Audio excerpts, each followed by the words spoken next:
Hello বন্ধুরা, Motorola H50 fusion best value for money smartphone. মাত্র 23,000 টাকায় এত কিছু ফিচার্স দিয়েছে মোটরোলা, যেটা এই প্রাইস রেঞ্জের মধ্যে অন্য কোনো ব্র্যান্ড দেয়নি। Best camera, best display, best design, best performance, আরও অনেক কিছু। তো চলুন শুরু করা যাক আর কি রয়েছে এই স্মার্টফোনটার মধ্যে। কিন্তু তার আগে আমাদের চ্যানেলে নতুন হয়ে থাকলে টেক কাউন্ট বাংলা চ্যানেলটিকে সাবস্ক্রাইব করতে ভুলবেন না। মোটরোলার এই স্মার্টফোনটার প্যাকেজিংটা সম্পূর্ণ প্লাস্টিক ফ্রি। বক্সের মধ্যে রয়েছে 60 ওয়াটের fast charger, USB type C to type C charging cable, SIM card, tools, case, documentation. ফোনটা দেখতে অসাধারণ লাগছে। ব্যাক সাইডে রয়েছে ভিগান লেদার। এই ফোনটা তিনটে কালার রয়েছে, forest blue, hot pink, marshmallow blue. এই ফোনটার ডিসপ্লে এই প্রাইস রেঞ্জের best display. 6.7 inch full HD plus 144 hertz যুক্ত POLED 3D curved display, gorilla glass 5 এর প্রোটেকশন সহ। আর ক্যামেরা ব্যাক সাইডে রয়েছে dual camera setup, 50 megapixel ultra pixel camera with Sony Lytia 700C, দ্বিতীয় 13 megapixel ultra wide angle camera, এবং এই ক্যামেরার মাধ্যমে আপনি মাইক্রো ছবিও তুলতে পারবেন। ফ্রন্ট সাইডে রয়েছে 32 megapixel selfie camera with 4K video recording, এবং পারফরমেন্সের জন্য রয়েছে স্ন্যাপড্রাগনের 7S Gen 2 প্রসেসর।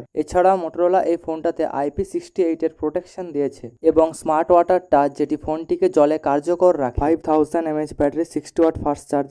সফটওয়্যারে কথা বলে মোটরোলা নতুন হ্যালো UI রয়েছে। এছাড়াও 3 বছরের OS আপডেট ও 4 বছরের সিকিউরিটি আপডেট। এই ফোনটা দুটো ভ্যারিয়েন্টে লঞ্চ হচ্ছে, 8GB 128GB আর 12GB 256GB।